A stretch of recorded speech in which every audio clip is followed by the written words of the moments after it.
చేరువచ్చిన అందరికీ మరోసారి ప్రభువైన యేసుక్రీస్తు నామములో వందనాలు తెలియజేస్తున్నాం. వాక్యం చదువుకుందాం. ఎఫెసీ పత్రిక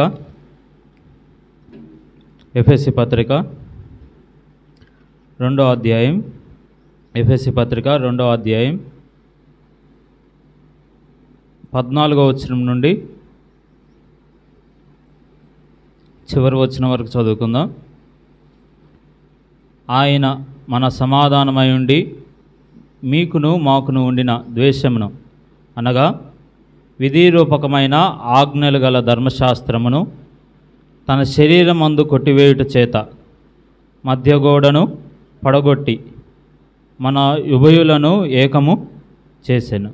ఇట్లు సంధి చేయుచు ఈ ఇద్దరిని తన యందు ఒక్క నూతన పురుషునిగా సృజించి తన శిలువ వలన ఆ ద్వేషమును సంహరించి దాని ద్వారా వీరిద్దరిని ఏకముగా చేసి దేవునితో సమాధాన పరచవలనని ఇలాగు చేసెను గనుక ఆయనే మనకు సమాధాన కారకుడై ఉన్నాడు. మరియు ఆయన వచ్చి దూరస్థులైన మీకును సమీపస్థులైన వారికిని సమాధాన సువార్తను ప్రకటించెను. ఆయన ద్వారానే మనము ఉభయులము ఒక ఆత్మయందు తండ్రి సన్నిధికి చేరగలిగి ఉన్నాము. కాబట్టి మీరిక మీదట పరజనులను పరదేశులనై ఉండక పరిశుద్ధులతో ఏకపట్నస్థులను దేవుని ఇంటివారునై ఉన్నారు. క్రీస్తు యేసే ముఖ్యమైన మూలరాయి అయి ఉండగా అపోస్తులను ప్రవక్తలను వేసిన పునాది మీద మీరు కట్టబడి ఉన్నారు. ప్రతి కట్టడమును ఆయనలో చక్కగా అమర్చబడి ప్రభువునందు పరిశుద్ధమైన దేవాలయ మొగుటకు వృద్ధి పొందుచున్నది. ఆయనలో మీరు కూడా ఆత్మమూలంగా దేవునికి నివాస స్థలమై ఉండుటకు కట్టబడుచున్నారు. చిన్నమాట ప్రార్థన చేద్దాం. పరిశుద్ధుడైన తండ్రి, కృపా కనికరం కలిగిన దేవా, మరోసారి స్తోత్రాలు దేవా. మీరు మమ్మల్ని అందరినీ రక్షించుకొని దేవా సంఘంలో చేర్చి అనుదినం మేము వాక్యం వినే భాగ్యం ఇస్తున్నారు. క్రమంగా మీ సన్నిధానానికి వచ్చే భాగ్యం ఇస్తున్నారు. అంత మాత్రమే కాదు, ఈ సంఘం ప్రారంభించబడి దేవ ఈ పరిచర్యలను దేవ కొనసాగించడానికి దేవ మీరు అనుగ్రహిస్తున్న ప్రతి ఒక్క కృపను బట్టి మరోసారి స్తోత్రాలు దేవ. మీరు చేస్తూ వస్తున్న ప్రతి ఒక్క సహాయాన్ని బట్టి స్తోత్రాలు దేవ. మరోసారి దేవ ఇన్ని సంవత్సరాలుగా మీరు కాపాడుతూ వస్తున్న విధానాన్ని జ్ఞాపకం చేసుకుంటూ మీ పాదాల యొద్దకు రావడానికి మీరు మా అందరికీ కృప చూపించారు. అందును బట్టి స్తోత్రాలు నాయన. ఇక ముందు కూడా దేవా సత్యానికి స్తంభముగా ఆధారముగా ఇక్కడున్న ఈ స్థానిక సంఘము ఉండేటట్లు ఇంకా బలపరచమని స్థిరపరచమని సహాయం చేయమని ఇప్పటివరకు మీరు చేస్తున్న సహాయాన్ని బట్టి స్తోత్రాలు చెల్లిస్తూ ఇక ముందు కూడా మీరే సహాయం చేయమని వేడుకుంటూ మా ప్రభువు మా రక్షకుడైన యేసుక్రీస్తు పరిశుద్ధమైన నామంలో ప్రార్థించి అడిగి వేడుకుంటున్నాం తండ్రి, ఆమేన్. వాస్తవానికి మనము ఎప్పుడు వాక్యం నేర్చుకుంటున్నా ప్రాముఖ్యమైన విషయం ఏంటంటే మనం ఇక్కడికి చేరు వచ్చేది ఎందుకు వరకు అంటే ప్రాముఖ్యంగా మనము 3 విషయాలు తెలుసుకోవాలి. ఈ 3 విషయాలు స్థిరంగా ఉంటే మిగిలిన విషయాలన్నింటిలో స్థిరంగా ఉంటాం. వాస్తవానికి సార్వత్రిక సంఘంలో వ్యత్యాసాలు ఏమీ లేవు. స్థానిక సంఘాల్లో చాలా ఏమున్నాయి చెప్పండి. ఒకళ్ళేమో నుంచొని పడతారు, కొంతమంది కూర్చొని పడతారు. ఒక్కొక్కరి దగ్గర ఒక్కొక్క వ్యత్యాసం ఉంది. ఇలాంటి వ్యత్యాసాలను కాకుండా ప్రాముఖ్యమైన కొన్ని విషయాలు మనం గుర్తుపెట్టుకోవాలి. వాటిలో 3 విషయాలు ఉంటాయి. 3 విషయాల్లో మొట్టమొదటి విషయం ఏంటంటే యేసుక్రీస్తుని గురించి అందరూ ఒకే విషయాన్ని నమ్మాలి. చెప్పండి, యేసు ప్రభు గురించి ఒకే విషయాన్ని నమ్మాలి. రెండోది సంఘ విధానాన్ని గురించి ఒకే విధానాన్ని నమ్మాలి. మూడోది ఆయన రాకడ గురించి ఒకే విధానం నమ్మాలి. చాలామంది ఇలా చెప్పారు. దీన్ని సి అనే పదంతో ప్రారంభించి క్రైస్ట్ చర్చ్ కమింగ్ అంటే అర్థం ఏంటంటే క్రీస్తు గురించి, సంఘము గురించి, ఆయన రాకడ గురించి మనం స్పష్టంగా తెలుసుకొని ఉండాలి. ఎవరైనా ఒక వ్యక్తి హెచ్చరించబడాలన్నా, మనం చక్కగా ఈ భూలోకంలో జీవించాలన్నా ఈ 3 విషయాలు తెలిస్తేనే ఒక విశ్వాసి చక్కగా ముందుకు కొనసాగలుగుతాడు. కాబట్టి ఇప్పుడు నేను జ్ఞాపకం చేయబోతున్న విషయాలు ఏంటంటే సంఘము దాని నిర్మాణం ఎలా జరిగింది అనేది మనం జ్ఞాపకం చేసుకుంటూ ఈ 3 విషయాలు మనం చూస్తాం. ఏంటి ఆ 3 విషయాలు? ఒకటి క్రీస్తు గురించి, రెండోది సంఘాన్ని గురించి, మూడోది ఆయన రాకడ గురించి. ప్రభు నడిపింపుడు బట్టి ఇదే వరుసలో నేను చెప్తానని నేను చెప్పట్లేదు, కానీ ఈ 3 విషయాల మట్టుకే నేను చెప్పబోతున్నాను.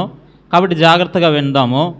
ప్రాముఖ్యంగా నేను చెప్పబోతున్న మొట్టమొదటి విషయం ఏంటంటే, సంఘము ఎలా నిర్మించబడింది అనేది మనం జ్ఞాపకం చేసుకుంటున్నప్పుడు అసలు సంఘం అనేది ఏంటి అనేది మొట్టమొదటి వచనం చదవండి. 2వ అధ్యాయం 19వ వచనం.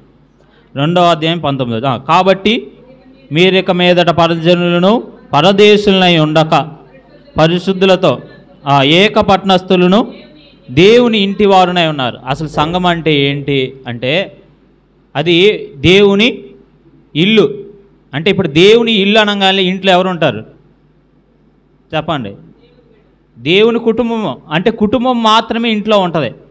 వాస్తవానికి బంధువులు వచ్చినా రావడం వెళ్ళిపోవడమే ఉంటుంది. కానీ వాక్యంలో చెప్పబడుతున్న మాట ఏంటంటే, సంఘము అనే విధానంలో మనమందరం ఎవరము అంటే చెప్పాలి, మీరు చెప్పాలి. ఇప్పుడు మనమందరం ఒక కుటుంబం. ఈ మాట మర్చిపోకూడదు. ఎందుకు ఈ మాట మర్చిపోకూడదు అంటే, చాలాసార్లు మనం ఒక కుటుంబం అని మర్చిపోతే ఏమైంది?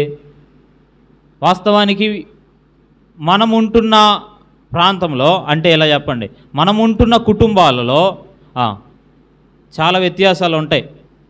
నేను జీవిస్తున్న కుటుంబంలో నా తల్లిదండ్రులు భక్తిపరులు, కానీ మీరు జీవిస్తున్న కుటుంబంలో మీ తల్లిదండ్రులు భక్తిపరులు కాకపోవచ్చు. నేను జీవిస్తున్న కుటుంబంలో అందరూ ప్రభువుని నమ్మిన వాళ్ళు. మీరు జీవిస్తున్న కుటుంబంలో చెప్పండి, అందరూ ప్రభువుని నమ్మి ఉండకపోవచ్చు. మీ పిల్లలు నమ్మి ఉండకపోవచ్చు, లేకపోతే మీ భర్త నమ్మి ఉండకపోవచ్చు. అంటే వివిధ రకాలైన పరిస్థితుల్లో నుండి మనమందరం ఒక చోటకు వచ్చాం. ఎక్కడికి వచ్చామని చెప్పండి? దేవుని కుటుంబం. అంటే ఇప్పుడు మనమందరము ఎన్ని రకాల పరిస్థితులు ఉన్నా మనమందరం ఏంటి? ఒకే కుటుంబం. ఇంకా ఇలా చెప్పమంటారా? మీ అందరికంటే నేను చిన్నవాడిని, మీరందరూ పెద్దోళ్ళు. అంటే ఇప్పుడు వయసుతో కూడా పరిమితి లేదు. ఇంత వయసు ఉన్నవారే దేవుని కుటుంబం అనడానికి కూడా లేదు. మనమందరము చేరి వచ్చాము, మనమందరం యేసు ప్రభువుని నమ్మాము. కాబట్టి ఇప్పుడు మనమందరం ఎవరని చెప్పండి? దేవుని కుటుంబం. అంటే ఇప్పుడు ఒక మాట గుర్తుపెట్టుకోండి, సంఘము అనగానే మీకు ఏమని అర్థం అవ్వాలి? సంఘం అంటే ఏంటి? మనమందరం ఒక కుటుంబం. ఏ విషయం ఉన్నా మనం ఏం చేయాలి ఇప్పుడు చెప్పండి? ఒకరితో ఒకరు పంచుకోవాలి. పంచుకోవడం మాత్రమే కాదు, ఒకరికొకరు ప్రార్థన చేసుకోవాలి. ఈ మాట ఎందుకు చెప్తున్నానంటే, దేవుడు ఈ కుటుంబాన్ని 2000 సంవత్సరాలుగా తెరిచి ఉంచాడు. ఎన్ని సంవత్సరాలుగా చెప్పండి? 2000 సంవత్సరాలుగా సంఘం అనే కుటుంబం తెరవబడింది. దీంట్లోకి అనేకులు ఆహ్వానించబడుతున్నారు. ఒకసారి గుర్తు చేసుకోండి, ఈ సంఘము ఎన్ని సంవత్సరాలు అయింది అనేవి నేను జ్ఞాపకం చేయట్లేదు, కానీ మీరు ఎలా ఈ సంఘంలోకి వచ్చారు?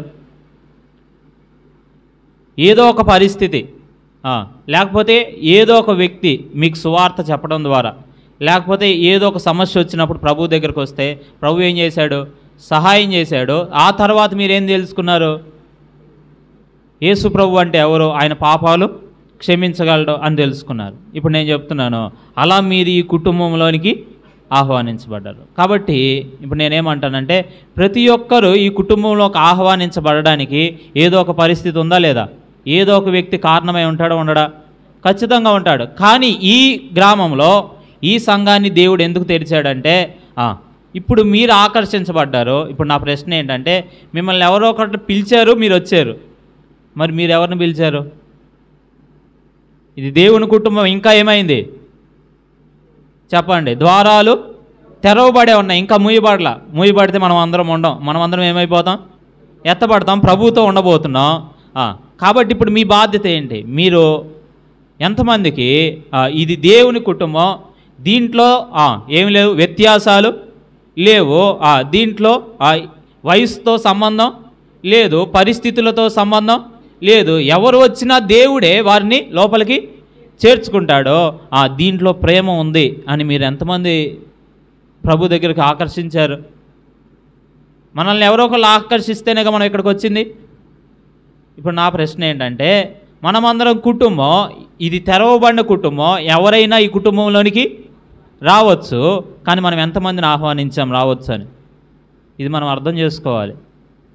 మనం ఏమనుకుంటున్నామంటే మనమే వచ్చి వెళ్ళడం అనుకుంటున్నాం. ఇది విధానము కాదు. అందుకే ప్రారంభంగానే ఇక్కడ రాయబడిన వచనం ఏంటంటే, ఒకప్పుడు మనమందరం కూడా ఎవరం?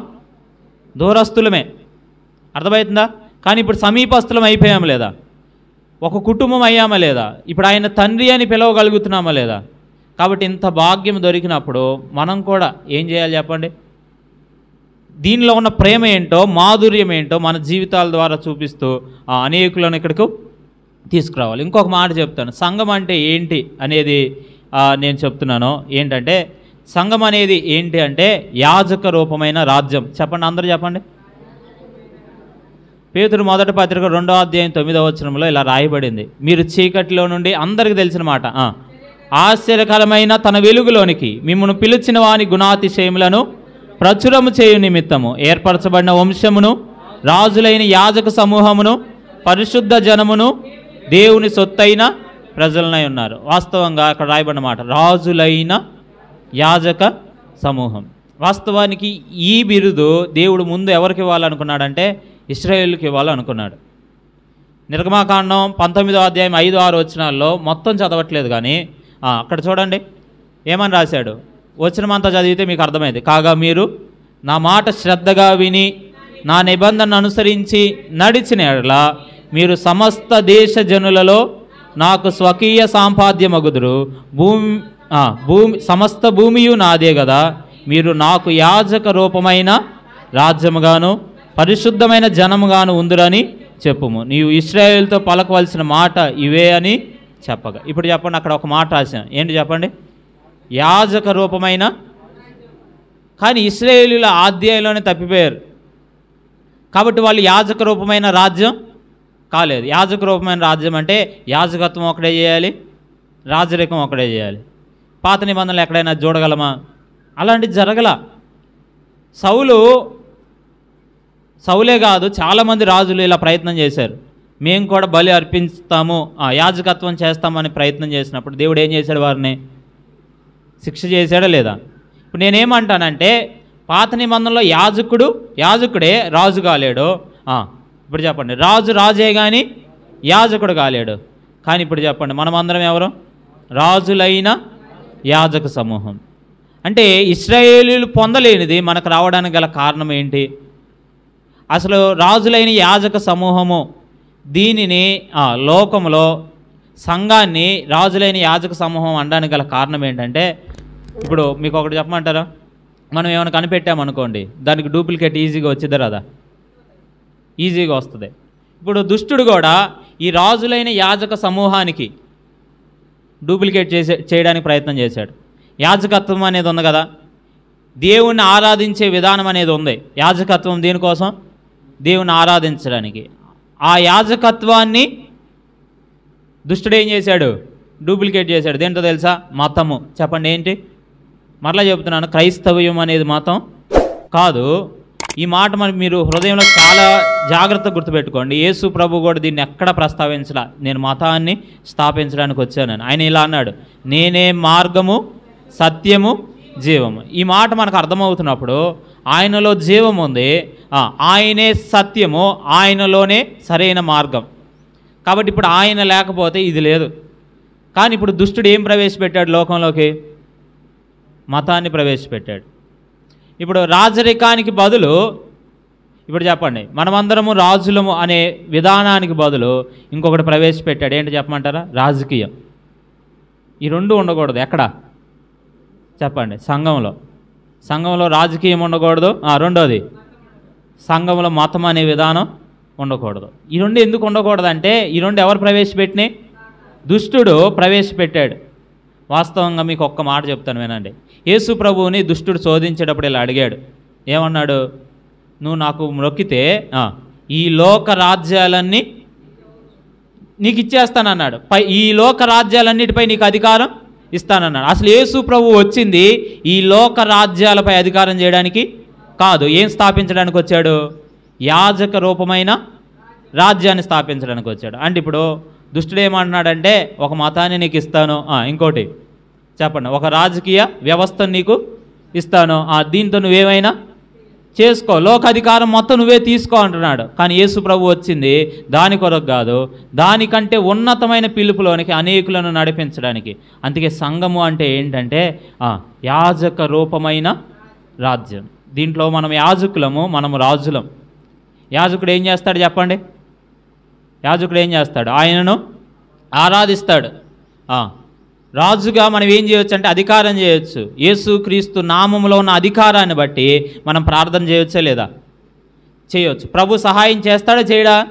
చేస్తాడు. ఇప్పుడు నేను చెప్తున్నాను వినండి, లోకంలో భిన్నమైనవి చాలా ఉన్నాయి, పరిస్థితులు ప్రతి ఒక్కరికి భిన్నమే. కానీ మనం ఎవరము?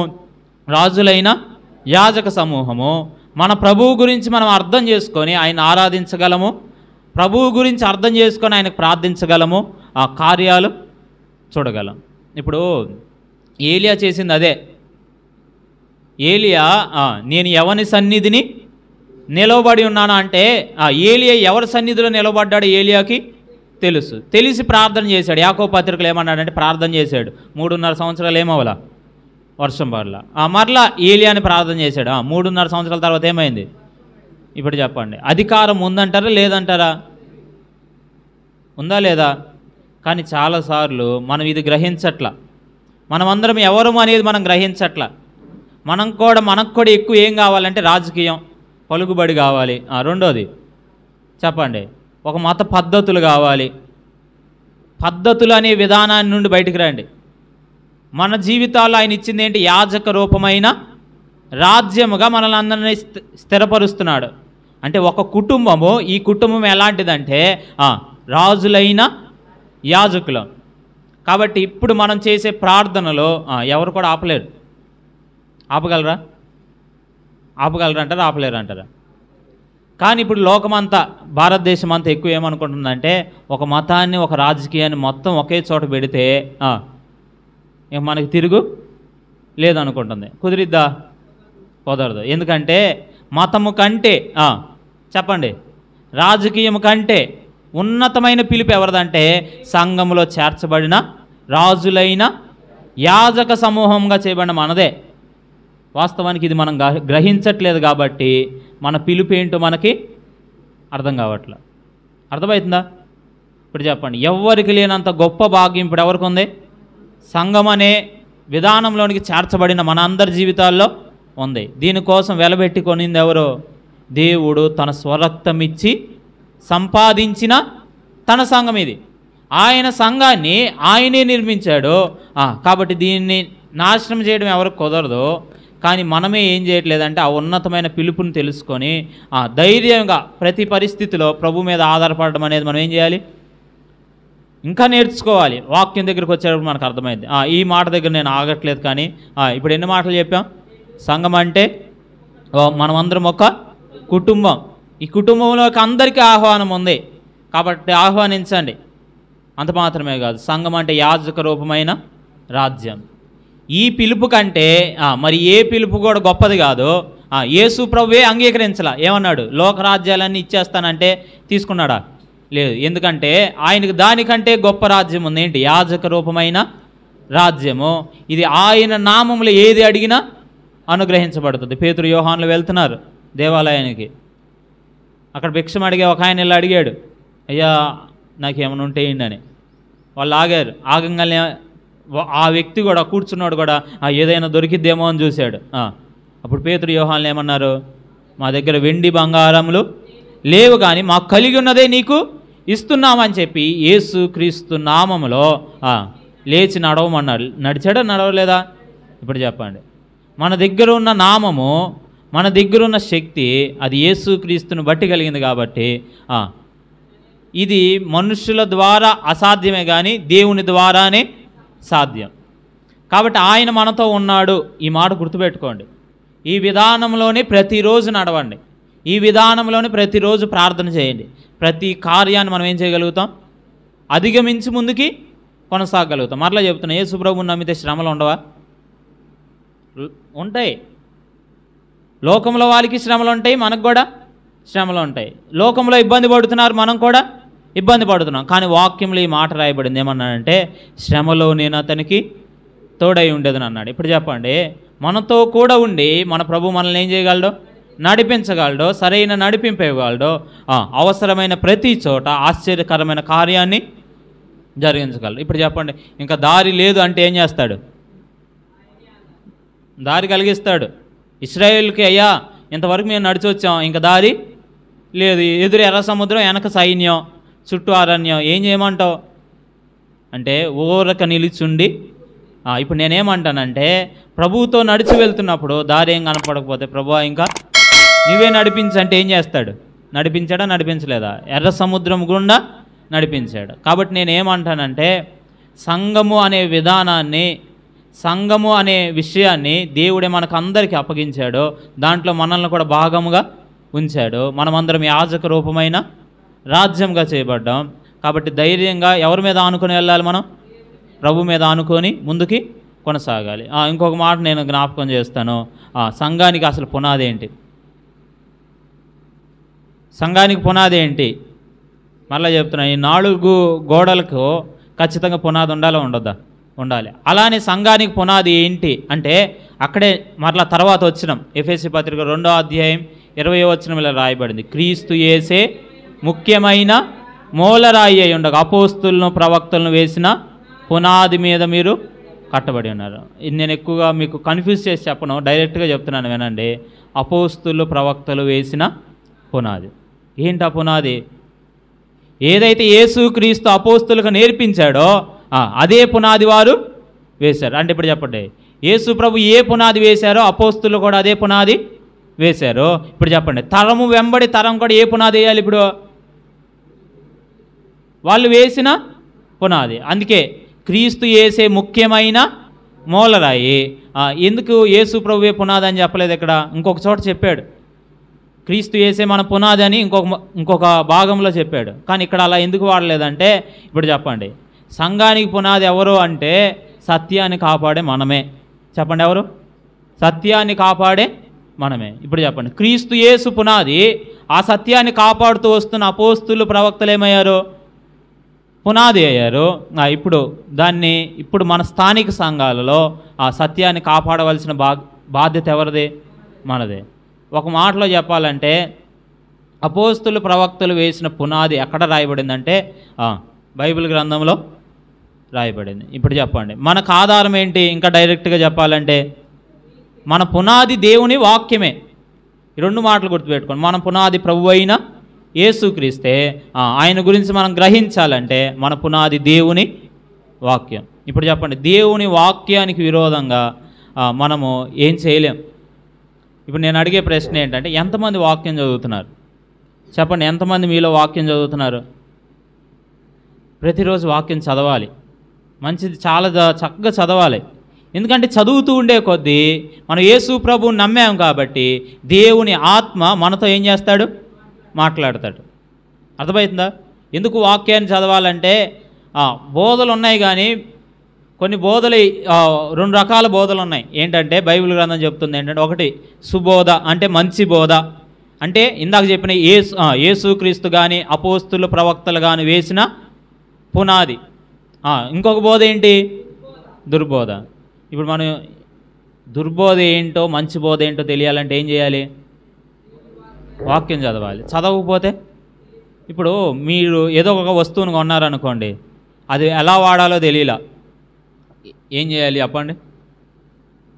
ఏం చేయక్కర్లా, ఆ పెట్టిలోనే ఒక పుస్తకం ఉండిద్ది ఎలా వాడాలో అనేది కూడా. ఆ పుస్తకాన్ని చదివితే ఎలా బిగించుకోవాలో అర్థమైద్ది, ఎలా ఉపయోగించాలో కూడా అర్థమైద్ది. ఇప్పుడు చెప్పండి, మన జీవితానికి మన కొరకు దేవుడు ఏమిచ్చాడు?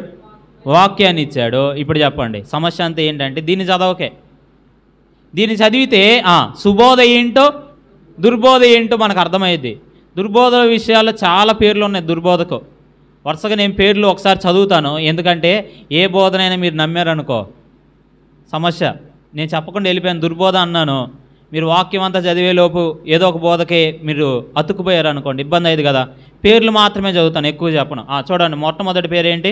మత్తయి సువార్త 16:12 ఉంది, పరిసయ్యులు సద్దుకయ్యుల బోధ. ఇది మతపరమైన బోధ. అంటే వాక్యము అనేది దేనికి సంబంధించింది కాదు, మతానికి సంబంధించింది కాదు. తర్వాత మార్కు సువార్త 7:7 మానవ కల్పిత బోధ. దుర్బోధలు ఎలా వస్తాయంటే మానవులు కల్పించి వాటినే దైవోపదేశాలుగా బోధిస్తారు. ఇప్పుడు చెప్తున్నాను వినండి, ఏ మనుష్యుడు చెప్పింది కాదు, వాక్యములో ఒక సంఘానికి ఈ లక్షణం ఉంది. బెరయలో ఉన్న సంఘం, బైబిల్లో బెరయలో ఉన్న సంఘం ఏం చేసిందంటే, పౌలు వచ్చి వాక్యం చెప్పి వెళ్తే వాళ్ళు ఏం చేశారు తెలుసా? ఆ అలాగూ ఉన్నదో లేదో అని పరిశీలన చేశారు. ఇప్పుడు వాక్యం చెప్తున్నాం మేము, చెప్పిన తర్వాత మీరేం చేయాలి?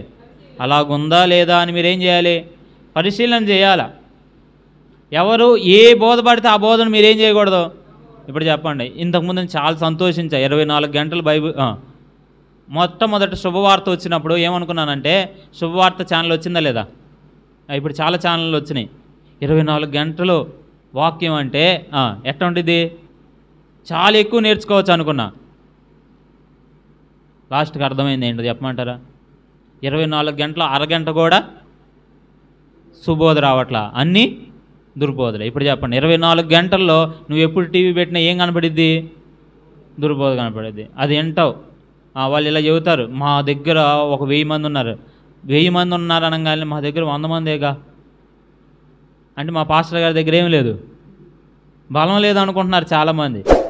బలం కాదు, వాక్యంలో రాయబడిన మాట ఏంటంటే, ఇప్పుడు మనుషులు ఎలా అయ్యారంటే దురద చెవులు కలిగిన వారైపోతారు. అంత్య దినముల్లో జరిగే ఒక ప్రక్రియను దేవుడు చెప్పాడు ముందే. కాబట్టి చాలామంది అనేకులు దుర్బోధ వైపు తిరిగిపోతున్నారు. కాబట్టి నేను మరలా చెప్తున్నాను, అది మానవ కల్పిత బోధ లేకపోతే చెప్పండి, అది మంచి బోధ, సుబోధ కాదా, ఆరోగ్యకరమైన బోధ కాదా అనేది మీరు ఏం చేయాలి? పరిశీలించాలి. లేకపోతే సమస్యల్లో పడతాం, లేకపోతే మన కుటుంబాలు మనం రక్షించుకోలేం. కాబట్టి ఇది గుర్తుపెట్టుకోండి. తర్వాత మనుషుల ఆజ్ఞలు, పద్ధతులు. ఇప్పుడు కొన్ని పద్ధతులు చెబుతారు, ఇది ముట్టుకోకూడదు, ఇది చేయకూడదు. ముట్టుకొనడము అనే విధానాల గురించి కూడా ఇంకా మీకు ఇలా చెప్పమంటారా? దారుణమైన విషయం ఏంటంటే, క్రింద ఉంది చూడండి, 4వ చెప్పినప్పుడు చెప్పేస్తా ఆ మాట, దెయ్యముల బోధ. ఇప్పుడు చెప్పండి, విశ్వాసులే కానీ దేనికి భయపడతారు? జరిగిన సంగతి చెబుతున్నాను నేనండి. ఒకళ్ళు ప్రభు దగ్గరికి వస్తున్నారు. ఇది ఒక ఊర్లో జరగల, మేము పరిచయం చేసే 2 ప్రాంతాల్లో జరిగింది. నువ్వు మందిరానికి వెళ్ళావో నేను వదిలిపెట్టనందంట దెయ్యం. అందుకని మందిరం మానేశారు. అర్థమవుతుందా? అంటే వాళ్ళు ఏ బోధ ఉంటారు? దుర్బోధ, దెయ్యాల బోధన విన్నారు. దెయ్యాలకు ఏదో శక్తి ఉంది అని వారు నమ్మారు. వాస్తవంగా కొలసీ పత్రిక 2వ అధ్యాయం చదవండి.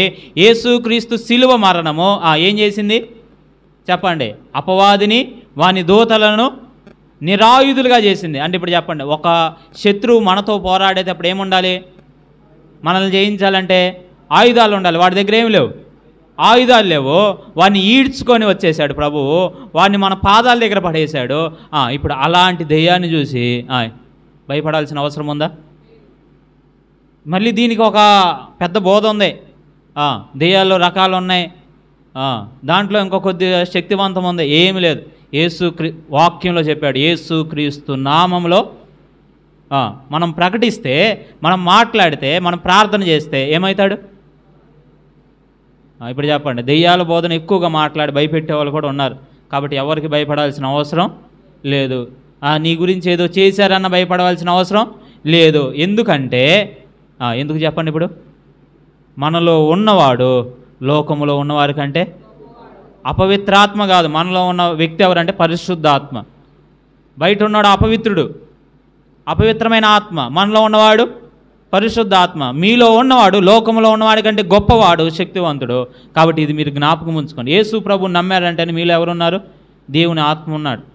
కాబట్టి మీరు భయపడాల్సిన అవసరం లేదు. ఇంకా నేను చెప్పట్లేదు అన్యజనుల బోధ, బిలాము బోధ, నికోలాయితుల బోధ అని కొన్ని బోధలు ఉన్నాయి. ఇలా మనుషులు కల్పించిన బోధలు, వాటి వైపు మనం ఏం చేయకూడదు?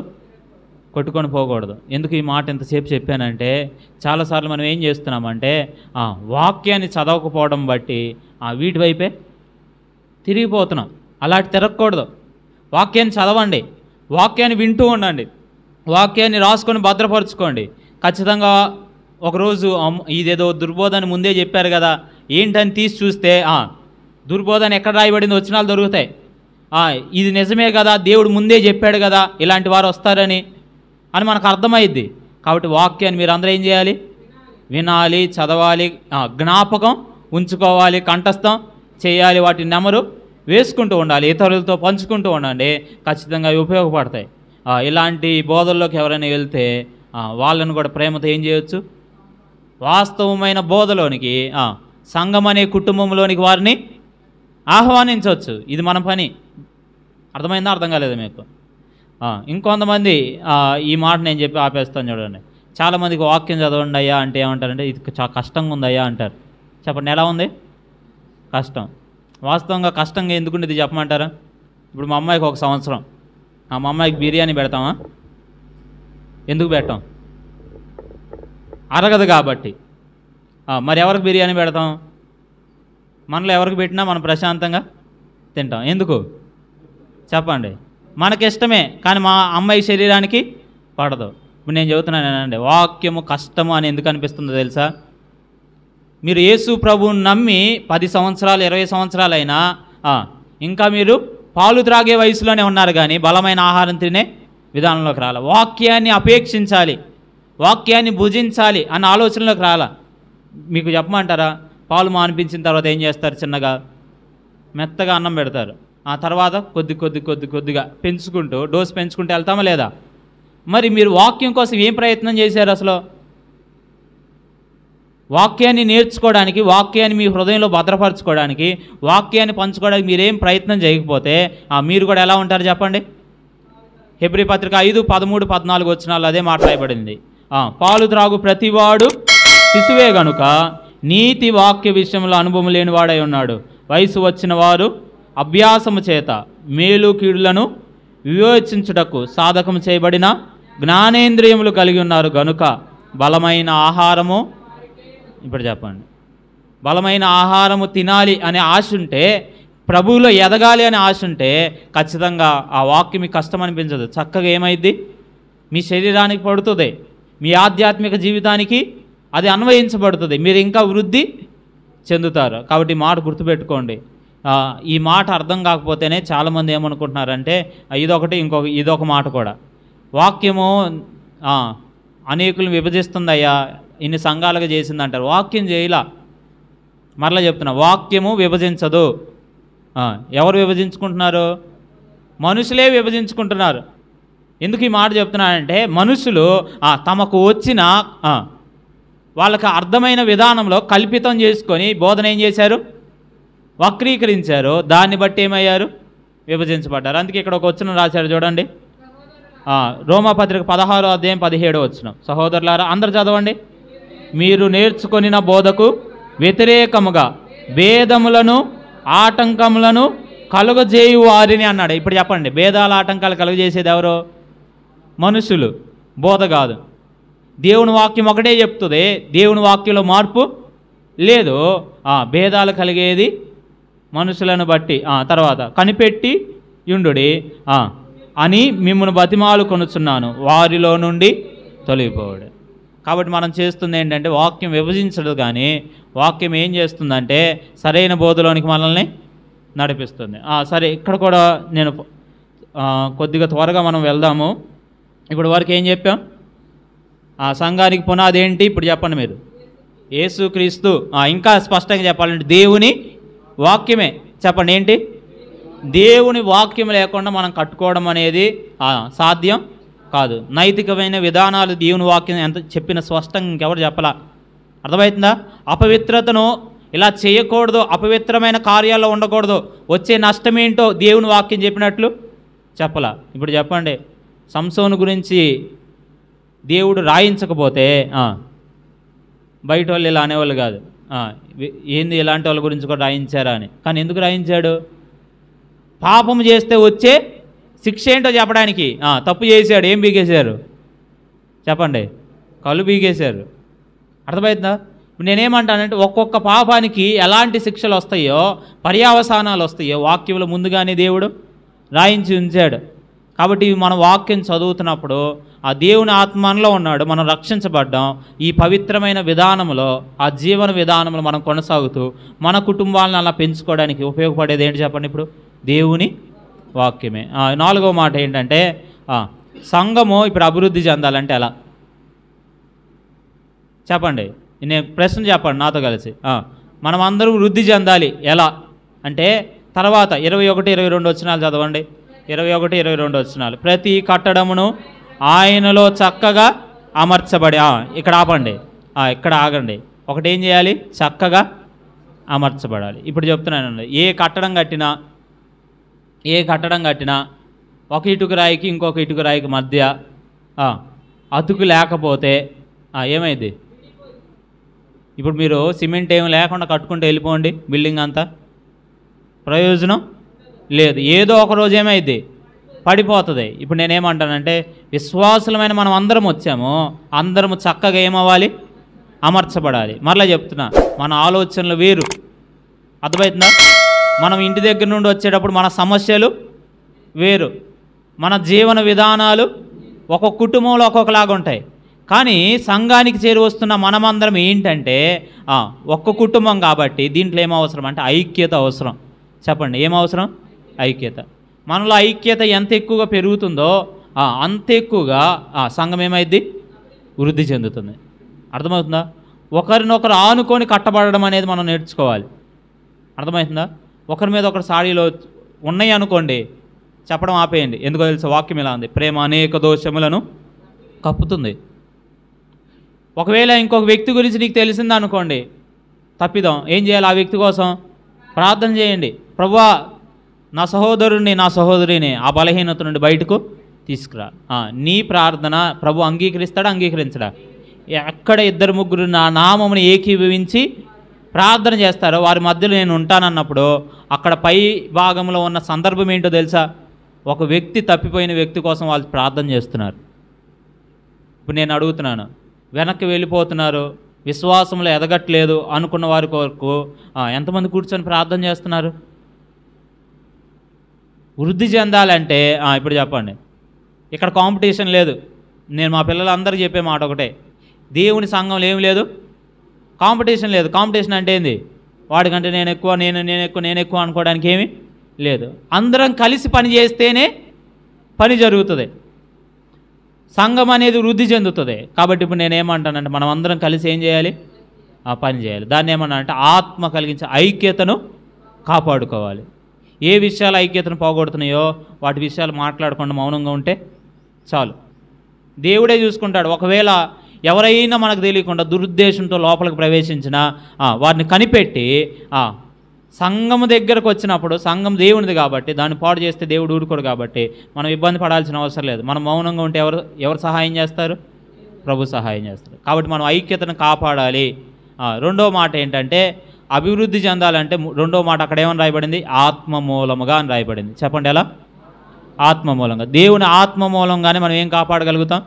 ఈ ఐక్యతను కాపాడగలుగుతాం. కాబట్టి దేవుని ఆత్మ నడిపింపుకు ఒప్పుకోండి. అర్థమైందా? మీ భావోద్రేకాలను పక్కన పెట్టండి.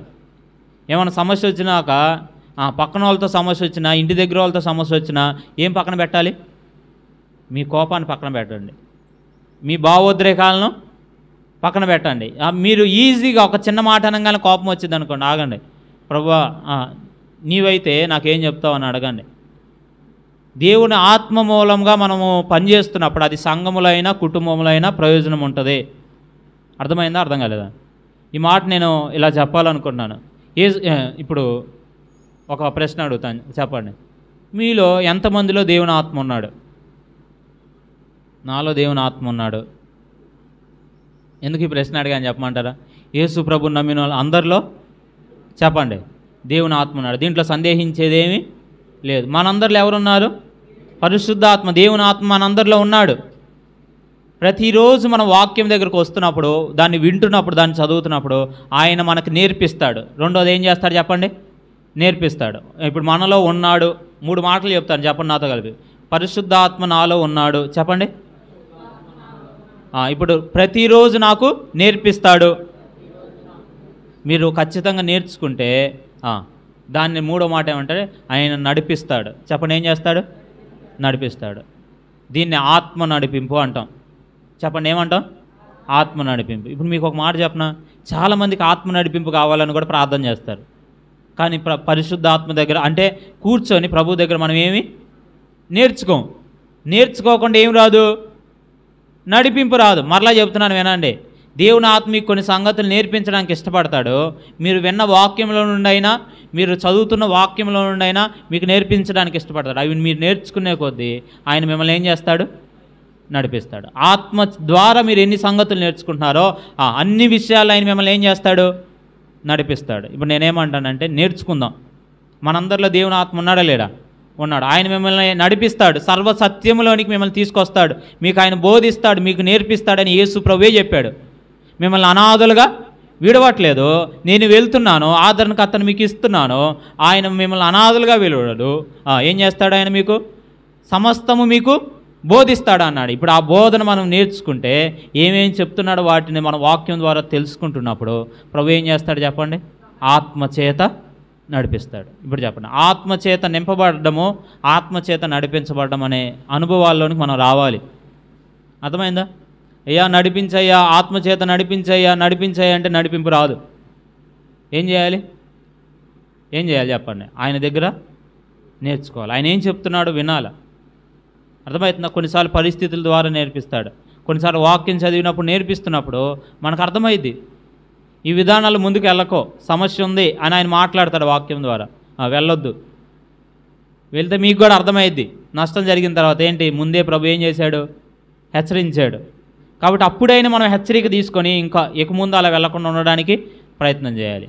సరే, ఇప్పుడు చెప్పండి, దేవుని సంఘము వృద్ధి చెందాలంటే ఏమవ్వాలి? మనం అందరం ఐక్యంగా ఉండాలి, ఆత్మచేత నడిపించబడాలి. అలా నడిపించబడుతుంటే చాలా అద్భుతంగా సంఘం ఉంటుంది. ఆదిమ సంఘం అంతే నడిచింది. అనేకమైన ప్రాంతాల్లో ఏమైంది? సువార్త ప్రకటించబడింది. ఎవరి ద్వారా? ఇక్కడ నుండి వెళ్ళిన వారే ఏం చేశారు? ఈ ఊరు నుండి ఇంకొక ఊరు వెళ్ళారనుకోండి, అక్కడ సువార్త ప్రకటించారు. అక్కడ దేవుడు కొంతమంది హృదయాలను ఆకర్షించాడు, వారు రక్షించబడ్డారు. అక్కడ ఒక సంఘం ఏర్పడింది. నేను ఏమంటానంటే సంఘము అనే విధానం వృద్ధి చెందాలంటే ఎవరి ద్వారా సాధ్యం? మనందరి మధ్య ఐక్యత, దేవుని ఆత్మ నడిపింపు. చివరి మాట చెప్పి నేను ఆపేయబోతున్నాను. చివరి మాట ఏంటంటే, సంఘానికి దేవుడు ఏమైనా హెచ్చరిక ఇచ్చాడా? ప్రకటన గ్రంథం చివరి అధ్యాయంలో ఒక హెచ్చరిక ఇచ్చి ముగించాడు. ఏంటి ఆ హెచ్చరిక అంటే, ఇదిగో నేను త్వరగా వచ్చుచున్నాను, ఈ గ్రంథంలోని ప్రవచన వాక్యములను గైకొనువాడు ధన్యుడు. ఆయన ఏం చేయబోతున్నాడు చెప్పాలి మీరు అందరూ? త్వరగా రాబోతున్నాడు. దీన్ని ఎంతమంది నమ్ముతారు చెప్పండి? యేసు ప్రభు రాకడ చాలా దగ్గరలో ఉందని ఎంతమంది నమ్ముతారు మీలో? నేను కొన్ని వాక్యాల్లో ఈ విషయాలు చూపిస్తాను. ఎందుకు ఇది చూపించాలంటే చాలామంది ఏమంటున్నారంటే అసలు యేసు ప్రభు రాకడే లేదయ్యా, ఇంకా తొందరగా అయింది, లేటుగా అయింది అని అంటున్నారు. అసలు యేసు ప్రభు రాకడ ఉందా లేదా? ఉంది. ఎందుకు ఈ మాట చెప్తున్నానంటే, యేసు ప్రభు రాకడ ఉంది అని నేను చెప్పడానికి గల కారణం ఏంటంటే, యేసు ప్రభు మొదటిసారి వచ్చాడా రాలేదా చెప్పండి?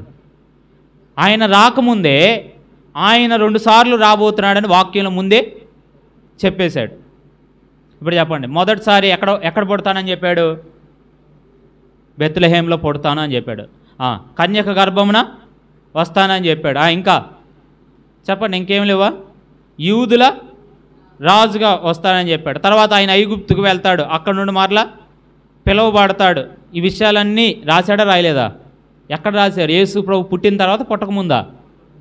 పుట్టకముందే. పాత నిబంధనలు ఈ వచనాలన్నీ ఉన్నాయి. ఇప్పుడు చెప్పండి, యేసు ప్రభు గురించి ఏ వచనాలు అయితే చెప్పబడినాయో అవన్నీ ఏమైపోయినాయి?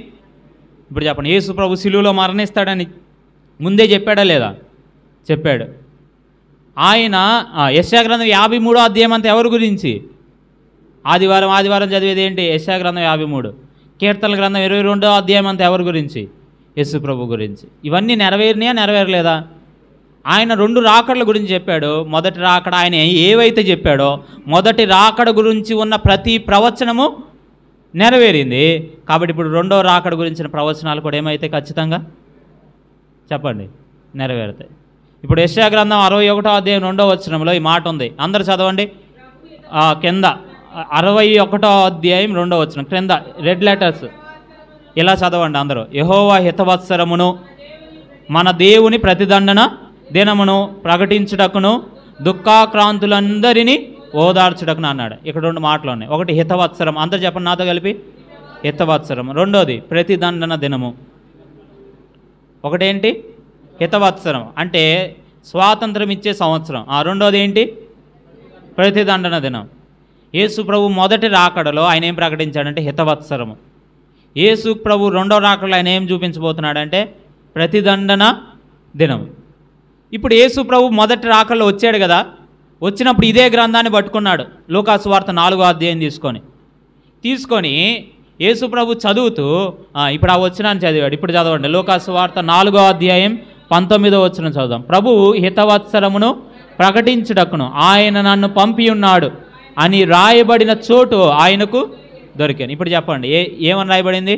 హితవత్సరాన్ని గురించి మాత్రమే చదివి ఆయన అక్కడ మీరు తర్వాత ఆ భాగం అంతా బైబిల్లో చదివితే ఆ పత్రికను అలా మూసి వారికి ఇచ్చి నేడు ఈ వాక్యము మీ మధ్యలో నెరవేరింది అని చెప్పాడు. అంటే ఇప్పుడు చెప్పండి, యేసు ప్రభు మొదటి రాకడలో మనందరికీ ఏమి ఇచ్చాడు?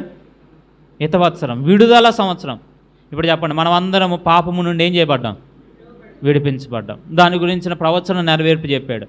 మరి యేసు ప్రభు మొత్తం వచనం చదివాడా? మొత్తం వచనంలో ఇంకొకటి ఏముంది? ప్రతిదండన దినము.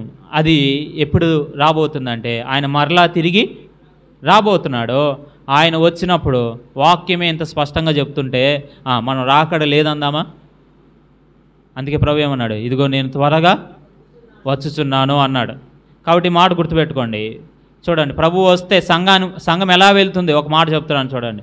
4వ అధ్యాయం 17వ వచనం దశలోనిక పత్రిక. ఆ మీదట సజీవులమైన నిలుచు మనము వారితో కూడా ఏకముగా ప్రభువుని ఎదుర్కొనుటకు ఆకాశ మండలమునకు మేఘముల మీద కొనిపోబడదుము. కాగా మనము సదాకాలము ప్రభువుతో కూడా. ఇప్పుడు చెప్పండి, ప్రభు రాకడ ఎందుకోసం? మనలందరినీ తీసుకొని వెళ్తాడు. ప్రభుతో కూడా ఎంతకాలం ఉంటాం చెప్పండి? సదాకాలం ఆయనతో పాటు ఉండడానికి మనకు ఒక ధన్యత ఇవ్వబోతున్నాడు. సదాకాలం ఇప్పుడు ఎవరితో పాటు ఉండాలి మనము? ప్రభుతో పాటు. ఇప్పుడు మన నిరీక్షణ ఏంటంటే ఈ లోకం వరకు ధైర్యంగా జీవించడం మాత్రమే కాదు, సదాకాలం ఎవరితో పాటు ఉండబోతున్నాం? ప్రభుతో పాటు ఉండబోతున్నాం. ఈ మాట చదవండి, యోధాపత్రిక 1:15. భక్తిహీనులైన పాపులు తనకు విరోధంగా చెప్పిన కఠినమైన మాటలన్నిటిని గురించి వారిని ఒప్పించుటకు ప్రభువు తన వేవేల పరిశుద్ధుల పరివారముతో వచ్చాను. ఇప్పుడు చెప్పండి, వేవేల పరివారంతో ఆయన ఏం చేయబోతున్నాడు? రాబోతున్నాడు. వాస్తవంగా ఇందాక వచనానికి ఈ వచనానికి తేడా ఏంటంటే ఈ వచనంలో ప్రభువుని మనం ఎదుర్కొంటున్నాం, ఈ వచనంలో ప్రభువుతో కూడా మనం వస్తున్నాం. అర్థమైందా మీకు? అంటే ఇప్పుడు యేసు ప్రభు వారు సంఘము కొరకు రాబోతున్నాడు. రెండోది ఇశ్రాయేలు కోసం రాబోతున్నాడు. ఇది గుర్తుపెట్టుకోండి. నాకు అందరూ చెప్పండి ఈ మాట. యేసు ప్రభు వారు ఎవరి కోసం రాబోతున్నాడు? ఒకటి సంఘము కొరకు, రెండోది ఇశ్రాయేల్ కొరకు. సంఘం కోసం ఆయన వచ్చినప్పుడు ఆయన ఆకాశ మండలానికి వస్తాడు. దేవుని బోర ఊదబడుతుంది. ఆర్భాటముతో ప్రధాన దూత శబ్దముతో దేవుని బోరతో ఆయన ఆకాశ మండలానికి వస్తున్నప్పుడు మనం ఏం చేయబడతాం? ఎత్తబడతాం. ఏమవుతాం? మృతులైన వాడు లేపబడతారు. సజీవులమైన మనము అందరం కనురెప్పపాటులో ఎత్తబడతాం. ప్రభువుతో నిత్యము ఉండబోతున్నాం. దీనికి సూచనలు ఏమి లేవు. ఇప్పుడైనా యేసు ప్రభు వచ్చేస్తాడు. ఈ రాకడకు దేవుడు ఏమి సూచనలు ఇవ్వాల? సంఘం కోసం వచ్చే రాకడకు సూచనలు ఏమి లేవు. కానీ దేనికి సూచనలు ఇచ్చాడంటే ఇశ్రాయేల్ కోసం దేవుడు రాబోతున్న వాటికి ఏమి ఇచ్చాడు? సూచనలు ఇచ్చాడు. ఇప్పుడు మీ అందరికి ఒక మాట చెబుతాను నేనండి. కొద్దిగా కష్టంగా ఉందా? యేసు ప్రభు ఎవరెవరి కోసం రాబోతున్నాడు? మొదట సంఘం కోసం, తర్వాత ఇశ్రాయేల్ కోసం. ఈ రెండింటి మధ్య తేడా ఎంత అంటే ఎన్ని సంవత్సరాలు అంటే 7 సంవత్సరాలు. వాక్యం చెప్పేసింది ఆ మాట. సంఘం ఎత్తబడిన 7 సంవత్సరాల తర్వాత ఎవరి కోసం రాబోతున్నాడు? ఇశ్రాయేల్ కోసం. అంటే ఇప్పుడు చెప్పండి, ఈ 7 సంవత్సరాలు ఏం జరిగింది అంటే భూమి మీద ఉగ్రత కాలం. చెప్పండి ఏంటి? దైవోగ్రత అనేది ఎక్కడ కుమ్మరించబడుతుంది? భూమి మీద కుమ్మరించబడుతుంది. కాబట్టి అలాంటి ఉగ్రత కాలాన్ని, 7 ఏండ్ల శ్రమల కాలాన్ని మనం చూడం. ఎందుకు చెప్పండి? మనం ఏమైపోతాం? ఎత్తబడిన తర్వాత ఇది ప్రారంభమైంది. ఇది ప్రారంభం అవ్వడానికి ఇంకెంత టైం ఉంది? నా ప్రశ్న మీకు అర్థమైందా? దేవుడు ఈ కాలాన్ని గురించి కొన్ని ఏమిచ్చాడంటే ముందే అయ్యా ఇది ఇప్పుడు జరుగుతుంది, ఇప్పుడు జరుగుతుంది, ఇప్పుడు జరుగుతుందని ఏమిచ్చాడు? ఏమంటారు? సూచనలు ముందే ఇచ్చేశాడు. దేని గురించి? 7 ఏండ్ల శ్రమల కాలం గురించి. ఇప్పుడు మీకు అందరికి ఒక మాట చెబుతాను నేనండి. 7 ఏండ్ల శ్రమల కాలం జరగాలంటే మొట్టమొదటి సూచన ఏంటంటే సంఘం ఉండకూడదు. అంతే. ఏం చెప్పండి? సంఘం ఉండకూడదు. ఇది మీకు చెబితే అర్థం కాదు, ఎందుకంటే ఇంకా సంఘం ఉంది కాబట్టి. మరి ఇంకా మిగతా సూచనలు, ఇశ్రాయేలుకి దేవుడు ఇచ్చిన సూచనలు ఏంటంటే 2 సూచనలు ఉన్నాయి. ఒకటి ఏంటంటే వాళ్ళ సమకూర్పు. చెప్పండి ఏంటి? ఫస్ట్ది చెప్పండి. చాలా విషయం ఉంది దాంట్లో, అదొకసారి నేను చెప్పి తర్వాత దేవాలయం కట్టబడడం గురించి మాట్లాడదాం. ఇశ్రాయేలు అందరూ ఏమవ్వాలి? సమకూర్చబడాలి. రెండోది ఏం కట్టబడాలి? దేవాలయం కట్టబడాలి. వాస్తవానికి ఇశ్రాయేలీలు మనకు వచ్చిన స్వాతంత్రం వచ్చిన సంవత్సరం తర్వాతే ఇశ్రాయేల్కి ఏమొచ్చింది? స్వాతంత్రం వచ్చింది. అంటే వాళ్ళు ఒక దేశంగా ఏర్పడ్డారు. అప్పుడు దాకా ఇశ్రాయేల్ ఏం లేదు, దేశంగా లేదు. దేవుడు ముందే చెప్పాడు, వాళ్ళని ఒక దేశంగా చేస్తాను, వాళ్ళని సమకూరుస్తానని. అంటే ఇది ఎప్పుడు ప్రారంభమైంది? 1948లోనే ప్రారంభమైంది. ఇశ్రాయేల్ అందరూ ప్రపంచ దేశాల్లో ఉన్నారు, వారందరూ జాగ్రత్తగా సమకూడుతున్నారు. ఈ సమకూర్పు అనేది ఎప్పుడు జరుగుతుందంటే, ఇది పూర్తిగా జరగాలంటే దానికంటే ముందు ఇంకోటి జరగాలి. దేవాలయము చెప్పండి కట్టబడాలి. మీకు ఒక ఆశ్చర్యకరమైన సంగతి చెప్పమంటారా? దేవాలయం కట్టాలి, దేవాలయంలో ఏం చేస్తారు? బలులు అర్పించాలి కదా. వాళ్ళు ఎర్రని పెయ్యి ఒక దాన్ని అర్పిస్తారు, వాళ్ళ దేశంలోనే అది పుట్టాలి. కానీ వాస్తవానికి అది వాళ్ళకు దొరికింది కూడా 2018 నుండే వారి దేశంలో ఈ పెయ్యలు ప్రారంభమైనవి. అర్థమవుతుందా? అంటే ఇప్పుడు చెప్పండి, వాళ్ళకి బలి అర్పించడానికి ఏం దొరికింది? పెయ్య దొరికింది. ఇప్పుడు వాళ్ళు ఏం కట్టాలి? ఇంకా దేవాలయం కట్టాలి. దేవాలయం కట్టడం వాళ్ళు ప్రారంభించాడంటే వాళ్ళు కొన్ని గంటల్లో ఆ దేవాలయాన్ని అలానే పెట్టేయగలరు. ఎక్కడ వాళ్ళు పెట్టాలనుకున్న చోట. కానీ దాంట్లో ఏముంటాయి? ఉపకరణాలు అనేవి ఉంటాయి. ఇదేమంటామంటే దీపవృక్షం. ఏంటది? దీపవృక్షం. దాన్ని వాళ్ళు తయారు చేశారు, ఎన్నో కేజీలు పెట్టి దాన్ని తయారు చేశారు. నాకు పూర్తిగా జ్ఞాపకం లేదు. మేలిమి బంగారం, ఇన్ని కేజీలు బంగారం పెట్టి దాన్ని ఏం చేశారు? ఆ దీపవృక్షం అంతా చూడండి, వాళ్ళు బైబిల్లో చెప్పబడిన ఆ కొలతల ప్రకారం వాటిని ఏం చేస్తున్నారు? బంగారంతో సమకూరుస్తున్నారు. ఇప్పుడు చెప్పండి. తర్వాత యాజకుడికి తలపాగా పెట్టాల. యెహోవా పరిశుద్ధుడు అని దాని మీద రాయబడి ఉంటుంది. దాన్ని కూడా తయారు చేశారు. ఇప్పుడు మీరు ఇవన్నీ ఇశ్రాయేల్ దేశం వెళ్తే చూడవచ్చు. ఆడికి వెళ్ళి చూడలేం కాబట్టి మనం ఇక్కడ చూస్తున్నాం అంతే. అర్థమవుతుందా? వెళ్ళి చూడగలిగిన వాళ్ళు ఏం చేయవచ్చు? చూడవచ్చు. వెళ్ళి నేను ఒక ఆయన నాకు ఫోటో పెట్టాడు. అదిగోండి, అదేంటి? దీపవృక్షం. ఏంటది? అది దీపవృక్షం. ఆ దీపవృక్షము వాళ్ళు భద్రపరిచారు. ఇప్పుడు అదంతా మళ్ళీ పాత పడకూడదని ఒక గ్లాసులో పెట్టారు. అంటే ఇప్పుడు చెప్పండి, ఉపకరణాలన్నింటినీ వాళ్ళు సిద్ధపరిచి ఉంచారు. ఒకటే ఆలస్యం, దేవాలయం కట్టబడడం. చెప్పండి, దాంట్లో ఇవన్నీ పెట్టడమే ఆలస్యం. ఇంకోటి చెప్పమంటారా? దేవాలయంలో ఏం చేయాలి? యాజకుడు యాజకత్వం చేయాలి కదా. యాజకత్వపు లైన్ అంతటిని DNA టెస్ట్ చేసి కనుక్కున్నారు.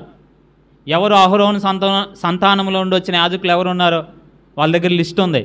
ఎవరు యాజకత్వం ఎప్పుడు చేయాలో లిస్ట్ ఉంది, అయినా దొరికినాయి. ఇప్పుడు చెప్పండి, ఇక్కడ ఇదేంటో చెప్పమంటారా? ఆ యాజకుడికి తొడగవలసిన వస్త్రాలు, ఇది కూడా వాళ్ళు తయారు చేసి పెట్టారు. మీకు ఇది చూస్తుంటే ఏమనిపిస్తుంది చెప్పండి? ఎంత ఉండిద్ది అనుకుంటున్నారు? ఆ వస్త్రాలు ఎంత అయితే అనుకుంటున్నారు చెప్పండి?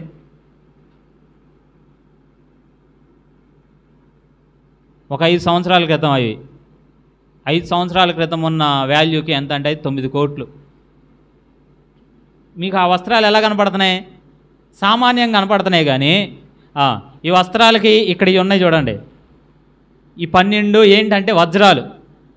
అర్థమవుతుంది మీకు? అర్థమయ్యే భాషలో ఇక్కడ 2 ఉంటాయి మరలా. అర్థమవుతుందా? ఆ రాళ్ళు దగ్గరగా ఇది 9-10 కోట్లు. పిచ్చోళ్ళే కట్టారంటారా? ప్రపంచంలోనే టెక్నాలజీలో ఇశ్రాయేలు గొప్పగా ఉందని మనకు తెలుసు. అలాంటి వాళ్ళు ఇవన్నీ కట్టి పక్కన పెట్టుకున్నారంటే వీళ్ళకేమన్నా తెక్కేమన్నా ఉందా అంటారా? కాదు. వీళ్ళందరూ దేనికోసం ఎదురు చూస్తున్నారు? దేవాలయము కట్టబడాలి, దాంట్లో యాజకత్వం జరగాలి. వాస్తవంగా మరలా చెప్తున్నాను, ఇన్ని జరిగిన ఆ దేవాలయంలో ఎవరు అంటే దేవుడు ఉండడం. చెప్పండి, ఎవరు ఉండరు? దేవుడు ఉండడం. క్రీస్తు విరోధి అనేవాడు తానే దేవుడిని భ్రమపరుస్తాడు. ఆ విషయాలన్నిటి నేను చెప్పట్లేదు. కానీ ఇప్పుడు నేనేమంటానంటే, ఇంకా దేవాలయాన్ని కట్టడానికి మన భాషలో చెప్పాలంటే కొన్ని గంటలు కూడా లేవు, వాళ్ళు ఎప్పుడైనా కట్టవచ్చు. మీకు ఒక మాట చెప్పండి, ఇప్పుడు ఈ దేవాలయం కట్టాలంటే ఒకే ఒకటి అడ్డుగా ఉంది. ఏంటో చెప్పమంటారా? సంఘమే. అంటే ఇప్పుడు చెప్పండి, సంఘము కోసం యేసు ప్రభువు రాకడా ఎంత ఆలస్యంగా ఉంది? ఏమో, మీటింగ్ అయిపోయేలోపు రావచ్చు, సాయంత్రం లోపు, కొన్ని వారాలైనా పట్టవచ్చు, కాదనట్లేదు నేను. కానీ వీళ్ళ కొరకు జరగబోయే ఆ దేవాలయ ప్రక్రియ అంతటి కొరకు అన్నీ ఏమైపోయినాయి చెప్పండి, సిద్ధమైపోయింది. అంటే వాళ్ళకి ఆలస్యమైతే లేదు. వాక్యంలో రాయబడింది అడ్డగించినది ఒకటే. అర్థమవుతుందా? క్రీస్తు విరోధి రాకడ, ఆ దేవాలయంలో వాడు రాకడను అడ్డగిస్తుంది సంఘమే. సంఘము ఒక్కసారి ఎత్తబడితే ఈ ప్రక్రియ అంతా ప్రారంభమవుతుంది. ఇది ఇశ్రాయేలుకి ఇచ్చిన సూచన. ఇంకొక మీకు ఇక్కడ దాకా చెప్పానుగా, కొద్దిగా ఇంట్రెస్ట్గా ఉంటే చెప్తా, లేకపోతే ఆపేస్తా. చెప్పండి, ఇంకొక 5-10 నిమిషాలు చెప్పమంటారా ఆపమంటారా? ఇంకొక విషయాన్ని నేను జ్ఞాపకం చేస్తాను. ఇప్పుడు దాకా నేను చెప్పాను ఒకటే, ఇశ్రాయేలుకి దేవుడు ఇచ్చిన సూచన. ఇప్పుడు లోకానికి కూడా దేవుడు కొన్ని సూచనలు ఇచ్చాడు. ఆ సూచనలు కూడా చెప్తాను చూడండి. లోకానికి ఇచ్చిన సూచన ఇది. చూడండి, దానియేలు గ్రంథం 12:4 ఇలా రాశాడు. దానియేలు, నీవు ఈ మాటలు మరుగు చేసి అంత్యకాలము వరకు ఈ గ్రంథమును ముద్రింపుము. ఏముంది? చాలామంది నలుదిశల సంచరించినందున తెలివి ఎక్కువగునని నాతో మాట్లాడు గబ్రియేలు అని అతడు చెప్పాను. ఇప్పుడు చెప్పండి, అంత్యకాలాల్లో 2 జరుగుతాయి అని చెప్పాడు. ఒకటి, చాలామంది ఎటు ప్రయాణం చేస్తారు?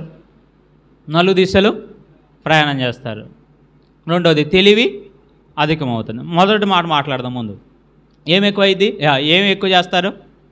నలుదిశలు ప్రయాణం చేస్తారు. మీకు తెలుసా, సెలబ్రిటీలు అందరూ, హీరోలు, సెలబ్రిటీలు, పెద్ద పెద్ద డబ్బున్న వాళ్ళందరూ ఏం చేస్తారు తెలుసా మీకు? చాలా మనకు చాలా తక్కువ. ఒక దేశంలో టిఫిన్ చేస్తారు, ఇంకొక దేశంలో భోజనం చేస్తారు. ఇప్పుడు ఇండియాలో టిఫిన్ చేశారు అనుకోండి, అమెరికాలో భోజనం చేస్తారు. సాయంత్రానికి ఆస్ట్రేలియాలో డిన్నర్ చేస్తారు, రాత్రి భోజనం చేస్తారు. ఇప్పుడు చెప్పండి, ఒకే రోజు ఎక్కడెక్కడ తిరిగి వస్తున్నారు? ప్రపంచమంతా తిరిగి వస్తున్నారు. మళ్ళీ రేపు పొద్దున్న కనపడితే ఆడ కనపడతాడు, మళ్ళీ ఇంట్లోనే కనపడతాడు. ఒకప్పుడు కాలంలో ఇది కుదిరిద్దా? కుదరదు. కానీ ఇప్పుడు కుదురుతుందా? కుదరదా? కుదిరిద్ది. అంత్య దినాల్లో జరగబోయే ప్రాముఖ్యమైన విషయం చెప్పాడు. జనులు నలుదిశలు వేగంగా ప్రయాణం చేస్తారు. ఈ మాటను శాస్త్రవేత్త అయిన ఐజాక్ న్యూటన్ వాక్యం చదువుకుంటూ దానియేలు గ్రంథం మీద వ్యాఖ్యానం రాసుకునేటప్పుడు ఈ మాట చెప్పాడు. ఆయనకున్న జ్ఞానాన్ని బట్టి ఇలా చెప్పాడు. గంటకి మనుషులు 55 కిలోమీటర్ల స్పీడ్తో వెళ్తారని చెప్పాడు. 55 మైళ్ళ స్పీడ్తో వెళ్తారని చెప్పారు. ఎప్పుడు? బండులు లేవు, అప్పుడు మోటార్ వెహికల్స్ ఏమి లేవు, అందరు ఎడ్లు బండ్లే. ఆ టైంలో ఏం చెప్పాడు? గంటకి 55 మైళ్ళు స్పీడ్తో వెళ్తారు. ఇప్పుడు తక్కువ ఎక్కువ? అది బండి ఎక్కితే ఏమవుతున్నారు ఇప్పుడు? 100 తగ్గట్లా, 55 ఏంది? అర్థమవుతుందా? కానీ ఆ మాట చెప్పినప్పుడు లోకంలో ఉన్న శాస్త్రవేత్తల్లో ఒక వ్యక్తి ఇలా అన్నాడు, ఒకవేళ ఎవరైనా అంత స్పీడ్తో వెళ్తే ఈయన ఎంత పెద్ద శాస్త్రవేత్త అయి ఉండి బైబిల్ను నమ్ముతాడేంది? బైబిల్లో నమ్మి ఇంత ఫాస్ట్ వెళ్ళొచ్చని చెబుతాడేంది అని ఒక న్యూస్ పేపర్లో రాసేశాడు. ఒకవేళ అలా ప్రయాణం చేస్తే ఏమైందంటే ఆ వేగానికి గుండెపోటు వచ్చి రక్తం అంతా కక్కి చచ్చిపోతారని చెప్పాడు. ఇప్పుడు చెప్పండి, ఒకవేళ ఆ మాట రాసిన 100, 200, 300 సంవత్సరాల ముందు ఆ మాట రాసిన వ్యక్తి ఇప్పుడు ఉంటే ఆయన గుండెపోటు వచ్చింది. ఎందుకు? ఇప్పుడు 55 కాదు వెళ్తుంది. ఎంతలో వెళ్తున్నారు? 100, 150 ఏం దొక్కుతున్నారు? అవునా కాదా? అంటే ఇప్పుడు చెప్పండి, అప్పటికి ఇప్పటికీ శాస్త్రీయంగా టెక్నాలజీలో మార్పు వచ్చిందా లేదా? వేగం పెరిగిందా లేదా? దేవుడు చెప్తున్న వాగ్దాన ప్రకారం అంత వేగంగా వెళ్తున్నారా లేదా? అంటే ఇప్పుడు చెప్పండి, లోకంలో దేవుడిచ్చిన సూచనలో ప్రాముఖ్యమైన సూచన ఏంటంటే చాలామంది నలుదిశలు సంచరిస్తారు. ఈ మాట అర్థమైంది నేను చెప్పిన మాట మీకు? కాబట్టి ఒకప్పుడు టెక్నాలజీ లేదు కాబట్టి అది సాధ్యం కాదేమో అనుకున్నారు, కానీ ఇప్పుడు అది సాధ్యమని ప్రూవ్ అవుతుంది. రెండోది, మనుషులకు ఏమి ఎక్కువైద్ది? రెండోది చెప్పండి, తెలివి ఎక్కువైద్ది. ఈ జ్ఞానాన్ని గురించి నేను మీకు అంతా మాట్లాడను, కానీ ఇదొక్కటి చూపిస్తాను చూడండి. ఒకప్పుడు 400-500 సంవత్సరాలకి కొద్ది జ్ఞానం పెరిగేది. 400-500 సంవత్సరాలు అంటే ఒక 2-3 తరాలు దాటి, 4-5 తరాలు దాటి వెళ్ళిన తర్వాత మనుషులు ఏం పెరిగేది? జ్ఞానం పెరిగేది. కానీ ఇప్పుడు అలా లేదు. చాలా తక్కువ సంవత్సరాలను జ్ఞానం ఏమైపోతుంది? మారిపోతుంది. ఒక 2 సంవత్సరాల క్రితం దాకా ఏం కావాలన్నా పుస్తకాలు తెప్పాల్సి వచ్చేది ఒక 10 సంవత్సరాల క్రితం. చిన్నగా అది దేనికి మారింది? ఫోన్లకి, ల్యాప్టాప్లకి, కంప్యూటర్కి మారింది. దీంట్లో సెర్చ్ చేయొచ్చు అని. ఇప్పుడు అది కాదు, ఇప్పుడు అంతా ఒకే app. Chat GPT, artificial intelligence. నువ్వేం కావాలన్నా అక్కడ అడగడమే, మొత్తం ఏమవుతున్నాయి? ఇవ్వబడుతున్నాయి. ఇంకా దాంట్లో ఇంకా మార్పు వచ్చింది. అర్థమవుతుంది? మీ వాయిస్ను కూడా వాళ్ళే మాట్లాడేస్తున్నారు. ఇప్పుడు అందుకే మీరు ఫోన్ ఎప్పుడు మాట్లాడుతున్నా గమనించండి. సైబర్ నేరగాళ్ళు ఉన్నారు, జాగ్రత్త జాగ్రత్త అని ఎందుకు చెబుతున్నారు అనుకున్నారు? మీ వాయిస్తోనే మాట్లాడి డబ్బులు అడుగుతారు, ఫ్రాడ్లు చేస్తున్నారు. కాబట్టి గవర్నమెంట్ కూడా ఏమైపోతుంది? ఈ టెక్నాలజీకి భయపడిపోతుంది. అంటే ఇప్పుడు చెప్పండి, మనుషులు తెలివి ఎక్కువైందా తక్కువైందా? ఒకప్పుడు ప్రింటింగ్ ప్రెస్ కనిపెట్టారు అంటే ముద్రణ యంత్రం కనిపెట్టడమే కష్టం అనుకున్నారు. అదే పెద్ద ఆవిష్కరణ అనుకున్నారు. ఎందుకు? అప్పుడు దాకా ఏం రాయాలన్నా చేత్తో రాయాల్సిందే. ఇప్పుడు బైబిల్ అంతా చేత్తో రాసి మీ అందరికీ ఇవ్వాలంటే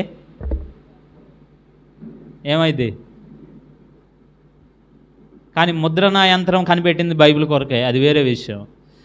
ఇప్పుడు చెప్పండి, మన చేతిలోకి వచ్చిందా లేదా? ముద్రణ యంత్రం వచ్చిన దగ్గర నుండి రాసే పద్ధతులు, కష్టపడే తత్వం కొద్దిగా తగ్గింది. మనిషి కష్టాన్ని కొద్దిగా తగ్గించింది. అదే గొప్ప ఆవిష్కరణ అనుకున్నారు. ఆ తర్వాత ఏమొచ్చింది? దూరంగా ఉండే వాటిని చూడడానికి టెలిస్కోప్ వచ్చింది. అది ఎంత టైం పట్టింది? 200 సంవత్సరాల తర్వాత. దాని తర్వాత ఏమొచ్చింది? ప్రయాణాలు చేయడానికి స్టీమ్ ఇంజిన్ వచ్చింది. స్టీమ్ ఇంజిన్ అంటే ఏంది? ఇంకా మన భాషలో చెప్పాలంటే రైలు వచ్చింది. ఏమవుతున్నాం ఇప్పుడు? ఎక్కడికైనా ప్రయాణం తక్కువ ఛార్జ్లో వెళ్తున్నాం. తర్వాత ఇంకా అలా ముందుకు వెళ్తుంటే చాలా వచ్చేసింది. తర్వాత కారు వచ్చింది. ఇంకా మనిషి ఎక్కడికి వెళ్ళడం ప్రారంభించాడు? ఆకాశంలోకి వెళ్ళడం ప్రారంభించి చంద్రుడి మీద అడుగు కూడా పెట్టేశాడు.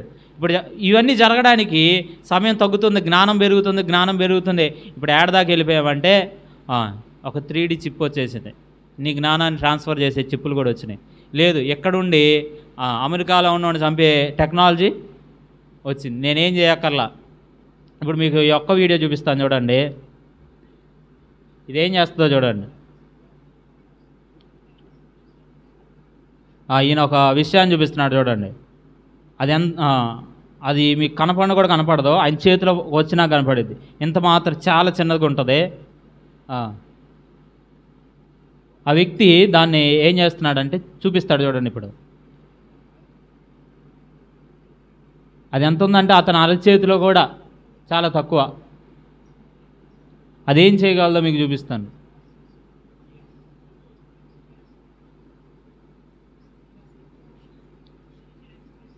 ఇప్పుడు అదేం చేస్తుందో చూడండి. ఇప్పుడు ఆయన చేతిలోకి తీసుకున్నప్పుడు అది ఎంత ఉందో మీకు అర్థమైంది. చూడు ఎంత ఉంది అది అరిచేతిలో కూడా. ఇప్పుడు ఆయన ఒక టార్గెట్ ఇస్తాడు దానికి, ఒకదాన్ని చంపేయమని. ఏం చేస్తుందో చూడండి. అది వాళ్ళ ఫేస్ ఫోటో ఇస్తే చాలు. ఇచ్చాడు, పక్కనే ఒక బొమ్మ పెట్టి అలా ఇచ్చాడు. అక్కడ ఆ బొమ్మ పెట్టాడు కదా, ఇప్పుడు అక్కడికి వెళ్ళమని ఇసిరేసాడు, బయటికి ఇసిరేసాడు. కానీ అది కరెక్ట్ టార్గెట్ దగ్గరికి వెళ్ళి దాన్ని కరెక్ట్గా ఎక్కడ కొట్టింది చెప్పండి. నేను చెప్తుంది ఏంటంటే ఇది ఒకటి కాదు, కొన్ని దేశాల్లో ఇవన్నీ కొన్ని లక్షలు తయారు చేసి ఉన్నాయి. ఇప్పుడు ఒకవేళ వాళ్ళు ఇగోండి ఒక ఏరోప్లేన్లో అవన్నీ వదిలిపెట్టారంటే దేశం అంతట్లో ఉన్న ప్రజలందరినీ ఏం చేయగలవు? ఇప్పుడు చెప్పండి, యుద్ధ వాతావరణం ఇప్పుడు ఎలా ఉంటుంది? ఒక ఏరోప్లేన్ చాలు ఏం నాశనం చేయడానికి. అంటే ఇప్పుడు చెప్పండి, వైజ్ఞాన జ్ఞానం అనేది పెరిగిందా తగ్గిందా? పెరిగింది. ఇది యుద్ధాల గురించి చెప్పాను. ఇదేమో ఇది వైద్యాన్ని గురించి. ఒక సిటీ ఉంది, 34 కిలోమీటర్ల ఆ పట్టణం అంతా కేవలం రోబోట్లతోనే వైద్యం అంతా జరిగిపోద్ది.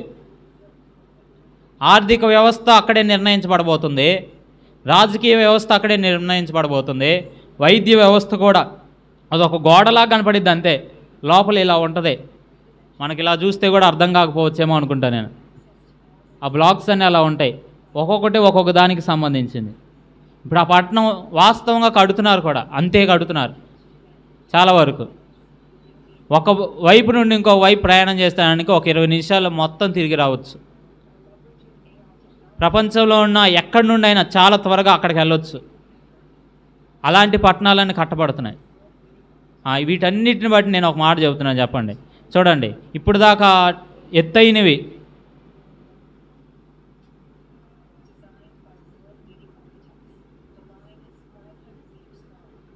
చూడండి,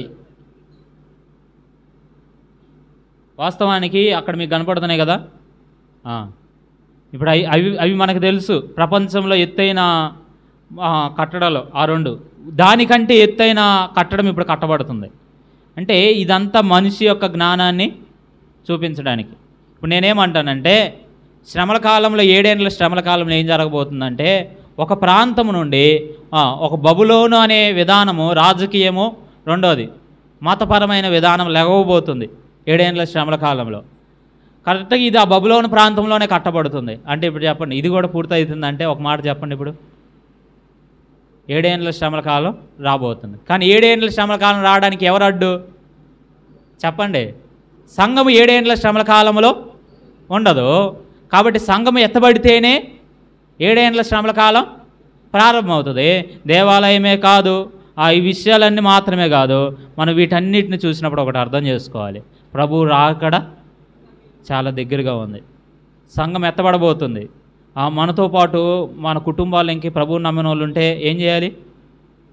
వారికి సువార్త చెప్పండి. అయ్యా, యేసు ప్రభువుని నమ్మకపోతే, పాపంలో నుండి మరణిస్తే ఆయనతో పాటు ఉండడానికి కుదరదు. ఆయన రాకడ దగ్గరగా ఉన్న సూచనలు చాలా కనపడుతున్నాయి. కాబట్టి యేసు ప్రభువుని నమ్ము అని వాళ్ళకి చెప్పాలి. అంతేకాదు, వారి కొరకు మీరేం చేయాలి? ప్రార్థన చేయాలి. కాబట్టి ఈ బాధ్యత మీ మీద ఉంది, ఇది మీరు మర్చిపోకండి. మనందరి మీద ఈ బాధ్యత ఉందా లేదా? ఉంది. ఇప్పుడు యేసు ప్రభు వచ్చాడంటే మనం అందరం ఏమవుతాం? ఎత్తబడతాం. ఎత్తబడిన తర్వాత ఏమైంది? మనమందరము క్రీస్తు న్యాయపీఠం ఎదుట నిలబడాలి. ఎక్కడ నిలబడాలి? క్రీస్తు న్యాయపీఠం మీద నిలబడాలి. అక్కడ మన పని ఏమైందంటే పరీక్షించబడుతుంది. వాక్యంలో ఇలా రాయబడింది, అవి మంచివైనను సరే, చెడ్డవైనను సరే, ప్రతిదీ ఏం చేస్తాడు దేవుడు? పరీక్షించబోతున్నాడు. దాన్ని కొరింథీ మొదటి పత్రిక 3వ అధ్యాయంలో ఇలా రాశాడు. దేంతో పరీక్షిస్తాడంటే అగ్నితో. చెప్పండి, అగ్నితో. 2 రకాల పరిచర్యలు ఉంటాయి. ఒకటి ఏంటంటే కర్ర, గెడ్డి, కొయ్యకాలు. రెండోది ఏంటంటే బంగారము, వెండి, వెలగలరాలు. ఇప్పుడు మిమ్మల్ని ఒక మాట అడగనా? ఒకే ₹1,00,000 పెట్టి బంగారం, వెండి, వెలగలరాలు కొనండి. రెండోది కర్ర, గెడ్డి బాములు కొనండి. ఎన్ని వస్తాయి? బంగారం అయితే ఎంత అవుతుంది? మన బ్యాగ్లో పెట్టినా కనపడదు. గెడ్డి బాములు దేవుని ఎదుట మనం పరిచర్య చేసే పరిచర్య మనం కనపడడానికి కాదు, ఒకటి.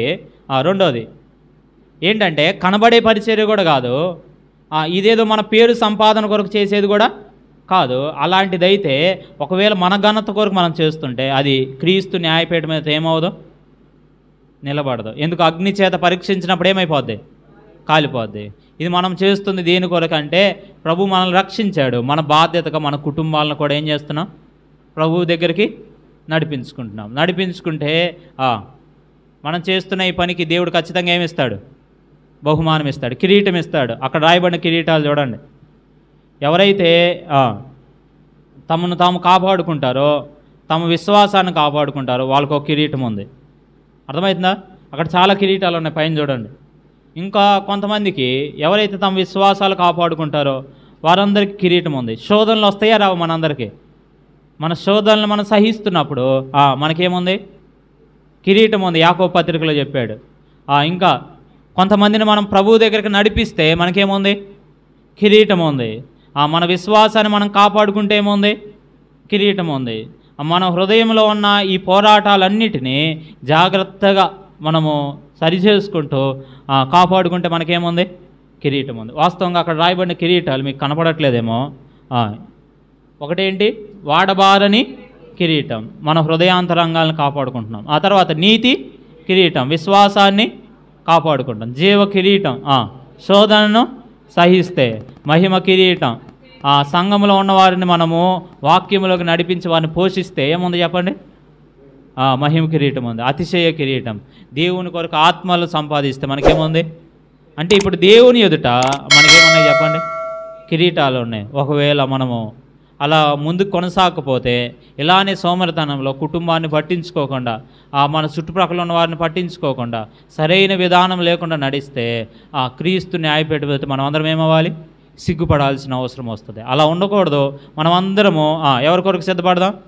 మనం ప్రభు యొక్క రాకడ కొరకు సిద్ధపడుతూ ప్రభు మీద ఆనుకుంటూ ముందు కొనసాగాలి. ఇదే మన హెచ్చరిక. సంఘానికి హెచ్చరిక ఏంటి చెప్పండి? ఇదిగో నేను త్వరగా వచ్చుచున్నాను అన్నాడు. ఇంకొక చోట ఇలా రాశాడు, ఎవడును మీ కిరీటములను మీ బహుమానాన్ని దొంగలించకుండా అపహరించకుండా జాగ్రత్త పడండి అన్నాడు. కాబట్టి ఎవరు కూడా మన కిరీటాలు దొంగలించకూడదంటే మనం ప్రభు మీద ఆనుకొని మాత్రమే ఏం చేయాలి? పని చేయాలి. ఎవరు కూడా మనము ప్రభువుతో వెళ్తున్న విధానాన్ని ఆపకూడదు. ఆపడానికి ప్రయత్నం చేసినా మనం ఏం చేయకూడదు? ఆగకూడదు. ప్రభు మీద ఆనుకొని వెళ్ళాలి. మీకు చివరికి ఒక మాట చెప్తున్నాను. మన ప్రభు ఎంత నమ్మదగిన వాడంటే మన బలహీనతల్లో పడి మళ్ళా ఆయన వైపు చూస్తున్నా మనకేం చేస్తాడు? సహాయం చేయగలడు, బలపరచగలడు, మనల్ని నడిపించగలడు. ఏమంటున్నానంటే ఇలాంటి ప్రభు మనకున్నాడు కాబట్టి ప్రతిదినం ప్రతిరోజు ప్రార్థన చేయండి, ప్రభువుని అడగండి, ప్రభుతో మాట్లాడండి, వాక్యం చదవండి, ప్రభు మీద ఇంకా అనుకోండి, ప్రభు కోసం ముందు కొనసాగండి. ఒకరోజు ఏమంటాడు? బల నమ్మకమైన మంచి దోసరాలు అంటాడంట. అలా అంటాడు. కాబట్టి అలాగ మనం ఉండినట్లు ప్రభువే మనందరికీ సహాయం చేయనుగాక. ఆమేన్.